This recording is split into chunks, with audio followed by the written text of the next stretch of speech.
హిందూ ధర్మంలోని ఒక ప్రత్యేకమైన సన్యాస సాంప్రదాయానికి చెందిన వారు నాగసాధవులు. సనాతన ధర్మాన్ని రక్షించే యోధులుగా అయితే వీళ్ళని భావిస్తారు. ఈ నాగసాధవులు భారీ సంఖ్యలో మహాకుంభలో అయితే పాల్గొంటారు. నాగసాధువుల రహస్య జీవితం కారణంగా వీరు కుంభలో మాత్రమే కనిపిస్తారట. కుంభమేళాకు ఈ నాగసాధువులు ఎక్కడి నుంచి వస్తారు, ఎక్కడికి వెళతారు, ఇది ఎవ్వరికీ తెలియదు. మహాకుంభ జాతర 12 సంవత్సరాలకు ఒకేసారి నిర్వహిస్తారు. ఈ కుంభ జరిగే సమయంలో నాగసాధువులు స్పెషల్ అట్రాక్షన్గా అయితే కనిపిస్తారు. ఇక్కడ భారీ సంఖ్యలో నాగసాధువులు కనిపిస్తారు. అంతేకాదు, మహాకుంభమేళ నాగసాధువుల రాజస్నానంతో ప్రారంభమవుతుందని కూడా చెప్తారు.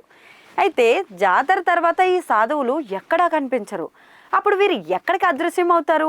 లక్షలాది మంది నాగసాధువులు ఎలాంటి వాహనం ఉపయోగించుకుని ప్రజల దృష్టిలో పడకుండా అసలు కుంభానికి ఎలా చేరుకుంటారు అనే ప్రశ్నలు అయితే తలెత్తుతున్నాయి. అటువంటి పరిస్థితుల్లో నాగసాధువులు హిమాలయాలలో నివసిస్తారని, కుంభమేళా సమయంలో మాత్రమే సాధారణ ప్రజలకు కనిపిస్తారని ఒక నమ్మకం.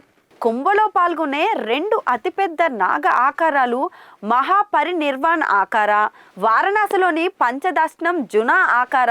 చాలా మంది నాగసాధువులు కూడా ఇక్కడి నుంచే వస్తారు. నాగసాధువులు బూడిదను శరీరంపై పూసుకుంటారు. త్రిశూలం, రుద్రాక్ష, జపమాలను అయితే ధరిస్తారు. కొంతమంది జంతువుల చర్మంతో చేసిన బట్టలు కూడా ధరిస్తారు. కుంభమేళాలో మొదటిగా స్నానం చేసే హక్కు వారికి మాత్రమే ఉంది. ఆ తర్వాత మాత్రమే మిగిలిన భక్తుల స్నానానికి అనుమతిస్తారు. ఈ కుంభ ముగిసిన తర్వాత నాగసాధువులు తిరిగి తమ ప్రపంచానికైతే వెళ్ళిపోతారు. నాగసాధువుల జీవితం కుంభమేళా సమయంలో నాగసాధువుల తమ ఆకారాలను సూచిస్తారు. కుంభం తర్వాత చాలా మంది నాగసాధువులు ధ్యానం, తపస్సు కోసం హిమాలయాలకు, అడవులకు, ఇతర నిశ్శబ్ద ఏకాంత ప్రదేశాలకైతే వెళ్ళిపోతారు. కుంభమేళా లేక ఇతర ఏదైనా మతపరమైన కార్యక్రమాలు జరిగినప్పుడు మాత్రమే నాగసాధువులైతే బహిరంగంగా కనిపిస్తారు. కొంతమంది నాగసాధువులు కాశీ, హరిద్వార్, రిషికేశ్, ఉజ్జయిని లేదా ప్రయాగ్రాజ్ వంటి ప్రసిద్ధ పుణ్యక్షేత్రాల్లో నివసిస్తున్నారు. ఈ ప్రదేశాలు వారికి మతపరమైన, సామాజిక కార్యకలాపాలకు కేంద్రాలు.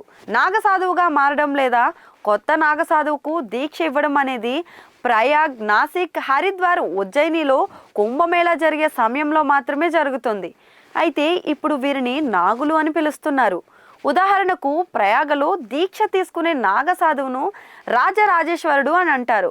ఉజ్జయినిలో దీక్ష చేసేవారిని కునీ నాగసాధు అని, హరిద్వార్లో దీక్ష చేసేవారిని బర్ఫానీ నాగసాధు అని అంటారు.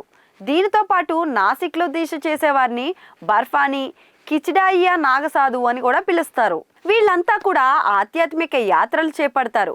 నాగసాధువులు భారతదేశం అంతటా ఆధ్యాత్మిక పర్యటనలు అయితే చేస్తారు.